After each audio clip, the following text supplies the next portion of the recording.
الحمد لله وحده والصلاة والسلام على من لا نبي بعده فقد قال الله تبارك وتعالى في القرآن المجيد والفرقان الحميد أعوذ بالله من الشيطان الرجيم بسم الله الرحمن الرحيم إنا نحن نزلنا الذكر وإنا له لحافظون قال الله تبارك وتعالى وَلَقَدْ يَسَّرْنَا الْقُرْآنَ لِلذِّكْرِ فَهَلْ مِن مُّدَّكِرٍ قال رسول الله صلى الله عليه وسلم اطلب العلم من الهدي إلى اللهد قال رسول الله صلى الله عليه وسلم خيركم من تعلم القرآن وعلمه او كما قال علیہ الصلاۃ والتسلیم۔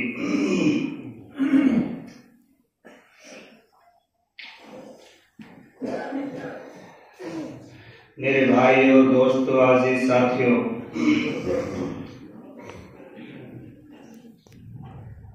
اللہ تبارک و تعالی نے ہماری رہبری اور ہماری رہنمائی کے لیے مقدس کلام قرآن مجید کو اپنے حبیب سرکار دو جہاں تاجدار مدینہ محمد عربی صلی اللہ علیہ وسلم پر اتارا۔ جب تک یہ دنیا قائم رہے گی، یہ دنیا باقی رہے گی، قرآن انسان کی ہدایت اور رہبری کرتا رہے گا۔ مگر افسوس، آج ہم مسلمانوں نے قرآن جیسی نعمت اور قرآن جیسی رہبری اور رہنمائی کرنے والی کتاب کو چھوڑ کر، اس کی تعلیم کو چھوڑ کر، ان کے ذکر اذکار کو چھوڑ کر دنیاوی تعلیم اور دنیاوی فنون پر اپنے نسلوں کو ہم نے لگا دیا ہے، جبکہ سرکار دو جہاں تاجدار مدینہ محمد عربی صلی اللہ علیہ وسلم کا ارشاد ہے خیرکم من تعلم القرآن وعلمہ، تم میں سب سے بہترین شخص وہ ہے جو قرآن کو سیکھے اور سکھائے۔ یہ حبیب کا فرمان ہے، مگر افسوس ہم نے اپنے حبیب کے فرمان کو ٹھکرا کر انگریزوں کی پڑھائیاں، یہودیوں کی پڑھائیاں اور دوسری مذاہب کی پڑھائیوں کو اپنا لیا، جو ہماری مادر علمی پڑھائی تھی، جو اصل مسلمان کی پڑھائی تھی، جو مسلمان کی تربیت اور تہذیب کی پڑھائی تھی، اس کو پس پشت ڈال کر آج دنیا کے فنون کے پیچھے ہم لگے۔ خدا کی قسم، اس کی چھوڑنے کی بنا پر، قرآن سے بے رخی اختیار کرنے کی بنا پر آج مسلمان پوری دنیا کے اندر ذلیل و خوار ہو رہا ہے۔ جبکہ علامہ اقبال نے، وہ معزز تھے زمانے میں مسلمان ہو کر، علامہ اقبال کا یہ قول ہے، وہ معزز تھے زمانے میں مسلمان ہو کر، اور آج ہم خوار ہوئے تاریخ قرآن ہو کر۔ میرے بھائی اور دوستو، قرآن تمام مسلمانوں کی پوری دنیا کے اندر سب سے عظیم، افضل، اونچی کتاب ہے، اور اس کا علوم بھی اونچا ہے، اور اس کے پڑھنے کی برکات بھی اونچی ہے۔ جو آدمی اپنے بچے کو قرآن کی تعلیم دینے کا ارادہ کرتا ہے، یا قرآن کی تعلیم دینے کا پختہ ارادہ کر لیتا ہے کہ مجھے اپنے بچے کو حافظ عالم بنانا ہے، اس کی اس نیت کی وجہ سے اگر اس کے دل کے اندر ایک طرف ہو کہ میرا بچہ حافظ عالم بنے، چاہے وہ حافظ عالم نہ بھی بنے، اس کی طرف کی وجہ سے اللہ تبارک و تعالیٰ اس کی مغفرت فرما دیتے ہیں۔ مولانا اسلم جھنجھوئی رحمت اللہ علیہ نے اپنی کتاب میں ایک واقعہ لکھا ہے کہ کسی پادری کے یہاں ایک حمل ٹھہرا. جب اس کی بیوی کا حمل ٹھہرا تو اس کی خواہش تھی، تمنا تھی، بیوی سے بار بار کہتا تھا کہ جو آپ کے یہ حمل ہے اللہ تبارک و تعالیٰ نے ہمارے لیے اس کو لڑکا دیا تو ہم اس کو حافظ عالم بنائیں گے. اللہ کا ایسا کرم ہوا کہ وہ لڑکا کی ولادت تو نہیں ہوئی، اس سے پہلے باپ کا انتقال ہو گیا. جب لڑکا کی ولادت ہوئی، اس کی باپ کے منشا کے مطابق، اس کی باپ کی آرزو اور تمنا کے مطابق، اس کی باپ کی تمنا کو مد نظر رکھتے ہوئے اس کی ماں اس بچے کو امام صاحب کے پاس لے گئی کہ اس کی باپ کی یہ تمنا تھی، اس کے والد کی یہ تمنا تھی کہ اس کو مجھے حافظ عالم بنانا ہے. اور امام صاحب کو یہ نصیحت کر دی کہ اس کو حافظ عالم بنانا ہے، آپ کی ذمہ داری میں ہے. جب بچے نے اپنی توتلی زبان سے یہ پڑھا کہ بسم اللہ الرحمن الرحیم، تو اس کا باپ اپنی بدعمالیوں کی وجہ سے جہنم میں جا چکا تھا. جب اس کے بچے نے پڑھا بسم اللہ الرحمن الرحیم تو اللہ کو ترس آیا اور اللہ کو اتنا جلال آیا کہ اس نے کہا جس کا بچہ میرا نام لیتا ہو، میری تعریف اور توصیف بیان کرتا ہو، مجھے شرم آتی ہے کہ وہ جہنم میں جائے. اسی وقت اس کے باپ کی مغفرت فرما دی، اس کی بسم اللہ الرحمن الرحیم پر، اس کی قرآن کے آغاز کی برکت سے، قرآن کی شروعات کی برکت سے آج افسوس کہ اللہ نے ہمیں قرآن دے رکھا ہے اور اتنے ذہین بچے دے رکھے ہیں، اس کے باوجود ہم اپنے بچوں کو قرآن کی تعلیم سے دور رکھتے ہیں. بڑا افسوس کی بات ہے کہ قرآن کی تعلیم ہمارے بچوں تک نہیں پہنچتی. اگر کوئی قرآن کی تعلیم دیتا بھی ہے تو خدا کی قسم اگر میں یہ کہوں کہ ماں باپ کی تمنا نہیں ہوتی، خالی سرسری طور پر بچے کو مسجد بھیج دیتے ہیں جا پڑھ جا، اگر پڑھ گیا تو ٹھیک، نہ پڑھا تو کوئی پرواہ نہیں. اگر وہ بچہ اسکول نہیں گیا تو شام میں باپ بچے کو بھی ڈانٹتا ہے، اس کی ماں کو بھی ڈانٹتا ہے کہ بچہ اسکول کیوں نہیں گیا، اس کی اتنے روپے کی فیس جا رہی ہے، یہ اسکول کیوں نہیں بھیجا؟ کیونکہ دنیا کی پڑھائی کی ہمارے دلوں کے اندر اہمیت ہے اور قرآن کی پڑھائی کی اہمیت اور عظمت ہمارے دلوں سے نکل چکی ہے. یہ امت کی گمراہی ہے کہ ہم نے قرآن کو چھوڑ دیا، اور جب امت قرآن کو چھوڑ دے گی خدا کی قسم ہر جگہ ٹھوکریں کھائے گی، کیونکہ جو رہبری تھی، جو رہنمائی تھی، اس کو ہم نے چھوڑ دیا اور دوسری پڑھائیوں کو، دوسری علوموں کو ہم نے اپنا لیا. اس لیے میرے بھائی اور دوستو، ہم نے اپنی اولادوں کو قرآن کا حافظ بنانا ہے اور عالم دین بنانا ہے. انگلش اور ہندی پڑھنا کوئی منع نہیں ہے، زمانے کے اعتبار سے وہ بھی پڑھانی چاہیے، مگر سب سے پہلے قرآن اور حدیث کی تعلیم دی جائے. یہ ماں باپ کے ایک فرض ہے. ہر ماں باپ کے اپنی اولاد پر 3 فرض ہوتے ہیں. نمبر 1 اس کا اچھا نام رکھے اسلامی. نمبر 1 اس کا اسلامی اچھا نام رکھے. نمبر 2 جب وہ پڑھنے کے قابل ہو جائے، بولنے کے قابل ہو جائے، سب سے پہلے قرآن حدیث کی تعلیم دی جائے. اس کے لیے یہ باپ کا فرض ہے، یہ ماں باپ کا فرض ہے. کل قیامت کے دن اگر یہ فرض ماں باپ نے ادا نہیں کیے، اس کی پرسش ہوگی، پوچھ ہوگی. تیسرا فرض یہ ہے کہ بچہ شادی کے قابل ہو جائے، اس کی نیک گھرانے سے شادی کر دی جائے. یہ ماں باپ کے فرض ہیں. اگر ماں باپ نے ان فرضوں میں کوتاہی کی تو کل قیامت کے دن اس کی پوچھ ہوگی اور اس کا حساب ہوگا. اس لیے میرے بھائی اور دوستو، سب انسان یہ کم سے کم اگر آپ کے 4 یا 3 لڑکے ہیں، کم سے کم 1 لڑکے کو منتخب کر لیا جائے کہ میں اس کو حافظ عالم بناؤں گا. حافظ عالم کی اتنی برکت ہوتی ہے کہ اگر اللہ تبارک و تعالی ہماری اعمال کی بدولت، ہماری اعمال کی بنا پر اگر ہم جہنم میں چلے بھی گئے، جہنم کا ٹکٹ ہم کو مل بھی گیا، اگر ہماری نسل، ہماری اولاد، ہمارے بچہ کوئی حافظ عالم ہوگا تو اللہ اس کو چھوٹ دیں گے. کہ ایسے 7 جہنمیوں کو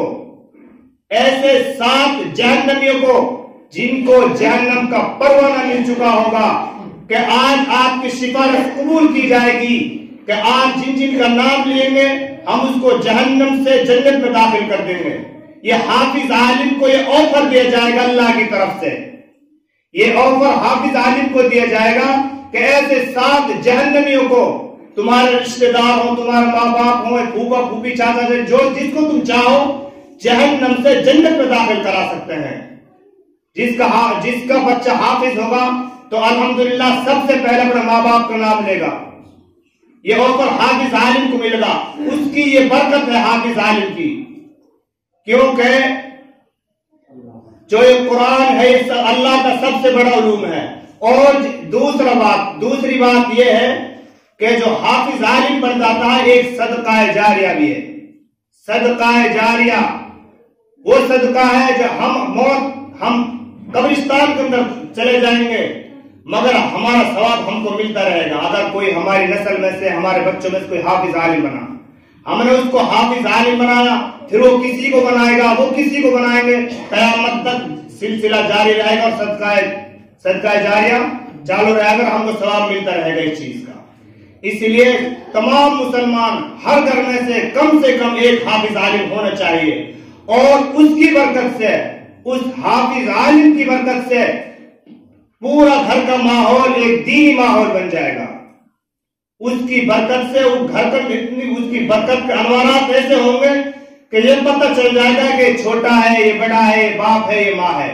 جب ہمارے بچوں پر قرآن کی تعلیم نہیں ہوگی, حدیث کی تعلیم نہیں ہوگی, نہ اس کو یہ پتہ چلے گا کہ میرا باپ ہے یا میری ماں ہے, اس کا کیا احترام ہے, اس کا کیا ادب ہے. اللہ نے ماں باپ کا بہت اونچا مقام بنایا ہے, مگر افسوس آج ہماری نسلیں, ہماری اولادیں, ہمارے بیٹا بیٹیاں ماں باپ کو اس طرح ڈانٹتی ہیں جس طرح مزدوروں کو ڈانٹا جاتا ہے. ایسا ہے کہ نہیں؟ اس طرح ڈانٹتے ہیں. اللہ کے نبی نے فرمایا جب اولادیں ماں باپوں کو مزدوروں کی طرح ڈانٹیں گی تو سمجھ لینا قیامت نزدیک ہے. یہ قیامت کی نشانیوں میں سے ایک نشانی ہے. اور آج اگر میں کہوں کہ ہر گھر میں یہی ہے تو اس میں کوئی مبالغہ نہیں ہوگا. میں ان گھروں کی تو نہیں کہہ سکتا جن گھروں کے اندر دین کا ماحول ہو, ان کو چھوڑ کر سب گھروں کے اندر یہی ہے کہ اولاد ماں باپوں کو مزدوروں کی طرح ڈانٹتی ہے. دوسری بات, جس اولاد کو اللہ نے علم دیا ہوگا قرآن حدیث کا, جس اولاد کو اللہ نے علم دیا ہوگا قرآن حدیث کا, اس کی اولاد اپنے باپ سے ڈرے گی کہیں میرا باپ مجھ سے ناراض نہ ہو جائے میری کسی اعمال کی وجہ سے. اور جس اولاد کو علم ملا ہوگا دنیا کا, علم ملا ہوگا دنیا کا, تو باپ کو ڈر ہوگا کہیں میری اولاد مجھ سے ناراض نہیں ہو جائے. کیونکہ جس گھر میں کوئی سرکاری ملازم لگ جاتا ہے پھر وہ نہیں بتتا ہی میرا باپ ہے ماں ہے, پھر باپ کو ڈر لگتا ہے اولاد سے کہ میرا باپ جو ہے ڈاکٹر ہے, ماسٹر ہے, یہ کہیں ناراض نہ ہو جائے. اس کے سامنے ایسے ہو جاتے ہیں ماں باپ جیسے بالکل نوکر ہو جاتے ہیں مالک کے سامنے کھڑے, اور پھر اس کو ڈانٹ تمہیں کیا پڑی رہتی ہے. اگر کوئی مسئلہ گھر میں ہو بھی جائے, باپ کچھ کہہ بھی دے, سمجھداری کوئی باپ, تو جو لڑکا ہے پڑھا لکھا جو ڈیوٹی کر رہا وہ باپ کو ڈانٹتا ہے, تمہیں کیا ہے ان باتوں سے, تجھے کیا لے دینا, تم نے کیا کرے کیا ہے ہمارے لیے. ارے اس نے نہیں کرتا تو اس مقام تک کا کیسے پہنچتا. اس لیے میرے بھائی دوستو, ہمیں سب ضرورت ہے اپنے بچوں کی حافظ عالم بنانے کی, تاکہ ہماری آنے والی نسلیں بھی اس قرآن سے وابستہ رہیں اور ان کو پتہ چلے کہ ہمارا اصل مذہب کیا ہے, ہمارا اصل دین کیا ہے, ہماری اصل تعلیم کیا ہے. آج ہماری نسلوں کو یہی نہیں پتا کہ ہمارا دنیا میں آنے کا مقصد کیا ہے, مقصد کا ہی نہیں پتا. ہم نے اپنے بچوں کو شروع سے ہی انگلش میڈیم میں ڈال کر ان کو یہ اس چیز سے غافل رکھا کہ تمہاری اصل پڑھائی کیا ہے, تمہاری اصل تعلیم کیا ہے. وہ اصل تعلیم ہندی اور انگلش کو سمجھتے ہیں اور اپنی کامیابی اور مقصد سمجھتے ہیں نوکری اور ڈگری کو. یہ مقصد نہیں ہے. یہ جو دنیا کے علوم ہیں یہ دنیا کی پڑھائیاں اور ڈگریاں ہیں، یہ موت تک محدود ہے میرے بھائی اور دوستوں. اور جو قرآن کی تعلیم ہے، قرآن کی ڈگری ہے، یہ قیامت تک، یہ جنت تک بھی انسان کے ساتھ جائے گی. وہاں بھی حافظ کے نام سے پکارا جائے گا. اگر کوئی ماسٹر ہوگا دنیا تک، قبر تک محدود ہے، اس کے بعد اس کی ڈگری ختم، اس کے اعمال کے حساب سے اس کی کوشش ہوگی. اور جو حافظ عالم ہوگا، کل قیامت دن اللہ اس کو حافظ عالم کے نام سے ہی پکاریں گے. اس کا علم اس کے ساتھ جائے گا.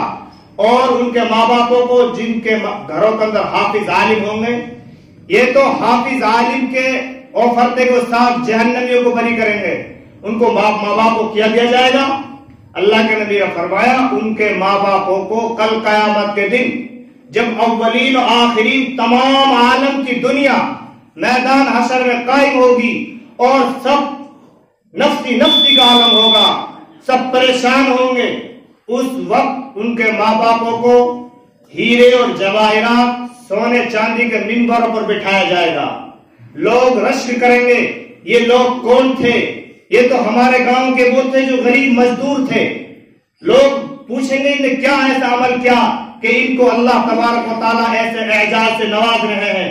پھر ان کو سونا چاندی کا تاج پہنایا جائے گا.